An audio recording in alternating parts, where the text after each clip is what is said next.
Good morning to all of you. I am presenting my micro teaching subject under a refresher course, Dr. Babasaheb Ambedkar Marathwada University, Chhatrapati Sambhajinagar, and MMTTC. The fundamental duties in achieving the ideals of preamble of the Indian Constitution. India is a land of rich, diverse cultures where 14 billion peoples of different races, religions, caste, and creeds resides. The government realized that there was a need to maintain harmony and brotherhood among all the citizens of India. In middle 70s, the government established some fundamental uh, obligations that all the Indian peoples must follow. The primary goals of the basic obligation were to play a crucial role in preserving uh, our country's unity, integrity, and sovereignty. The fundamental duties are regarded as one of the innovative characteristics of the Constitution, as reflected by the 42nd Amendment in 1976. The fundamental duties outlined in the Constitution for citizens are useful in one's daily life. In India, is in an exclusive club of few countries in the world that has a concept of both the rights and duties integrated in the constitution, which needs to be followed which needs to be followed by a citizen since ancient times.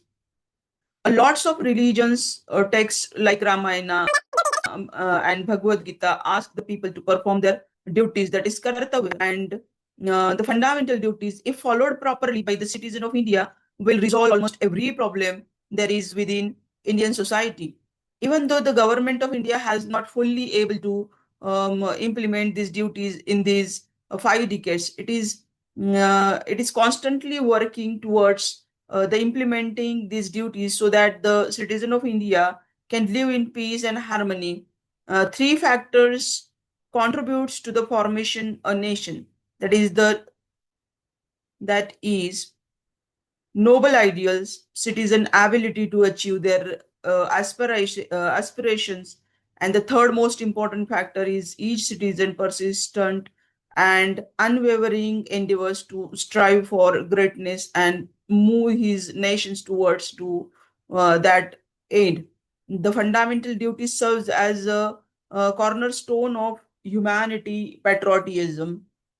Then uh, these are the three factors contributes to the formation of nations, like the noble ideal, citizen ability to achieve their aspiration, and third most important factor in each citizen, that is the duties are not incorporate when it was originally promulgated. True, the framers of the constitution did not deem it appropriate to incorporate those the duties in the text of the constitution when it was originally promulgated. And there could have been several reasons for this omission. Firstly, the concept of the dharma is deeply rooted into Indian society. Certain duties are practiced by every Indian citizen as a basic values, regardless of a threat of penalties. Secondly, the duties of the citizens are encapsulated in the preamble itself, which contains not only the aspiration of the people, that is the goals of the nations, but also the assurance of the constitution. It is thereby implied that whatever is required for the fulfillment of these goals be undertaken by every citizen as his duty.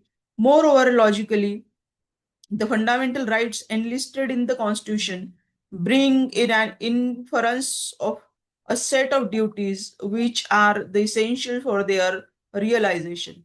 And if these rights are to be available to people, they are obligated to perform their corresponding duties. Then the importance of fundamental duties. These fundamental duties were incorporated into the Constitution as an attempt to balance a person's civic freedom with their duties as a citizen. While exercising fundamental rights, citizens are also required to perform these duties. Article 51A, which has been in the Constitution for almost 45 years, is supported by all major parties.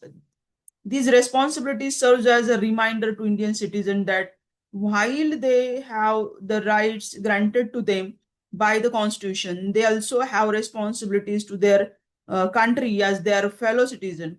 They also act as a reminder to citizens to avoid doing anything anti-social or anti-national, as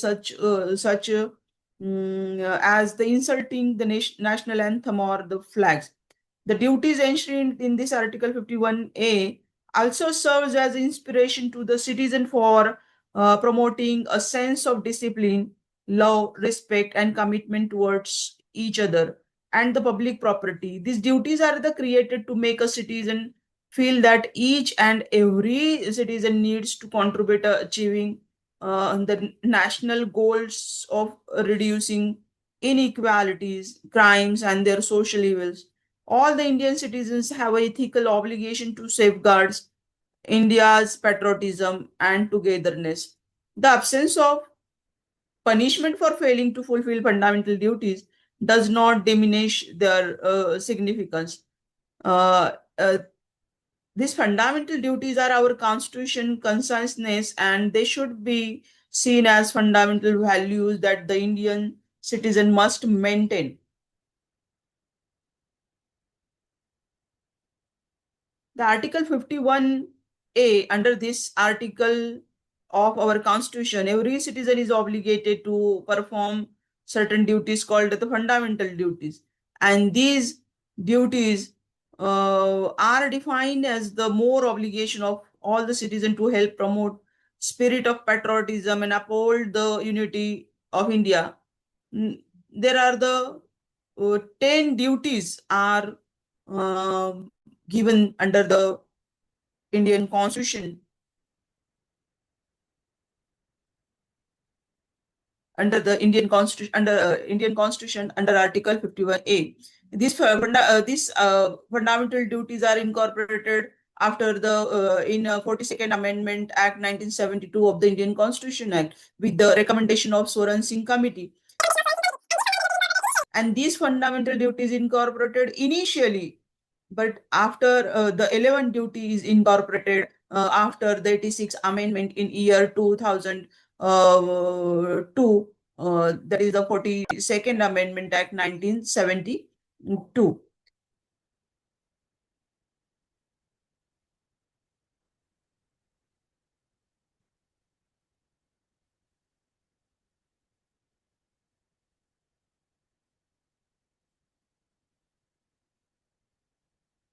There are the 10 duties like to cherish and follow the noble ideals of the inspired our national struggle for freedom. The citizen of India must cherish and follow the noble ideals which inspired the national struggle for the freedom. And the battle of freedom was long one where the thousands of people sacrificed their lives of our freedom. It becomes the duty to remember the sacrifice made by forefathers for the cause of the country. And the second duty to uphold, protect the sovereignty, unity, integrity of India. It imposes the fundamental duty on every citizen of India that he shall not do anything derogatory, upholding the protecting the sovereignty, unity, integrity of the India. It is the duty prohibitory in nature addressed to traitors and spies. Their next duty to defend the country and render the national services when the called upon to so. It in modern nation states, it is considered the axiomatic that every citizen is bound to be ready to defend the country against war or external aggregation. The next duty is to promote the harmony and spirit of the common brotherhood amongst all the people of India, transcending the religions, linguistic and religion or the sectional diversities, and to renounce the practices derogatory to the dignity of the woman. The duty to promote the harmony and the spirit of common brotherhoodness among all the people of the India essentially flows from the basic values of the fraternity ancient in the preamble of the Constitution. The next duty is to value and preserve the rich heritage of our composite culture. It preserved the rich heritage of our composite culture to in another fundamental duty of the every citizen. Our cultural heritage is one of the noblest and the richest part of the heritage of the earth.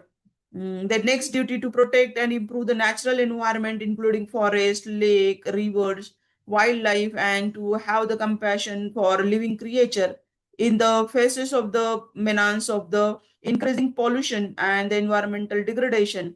It is the duty of every citizen to protect, improve natural environment, including this forest, lake, rivers, and wild life, to have the compassion of the living creature. The next duty to develop the scientific temper, humanism, and the spirit of inquiry and reforms. It is burden duty of every citizen to preserve and promote a scientific temper and spirit of inquiry to keep the pace with the fast changing world.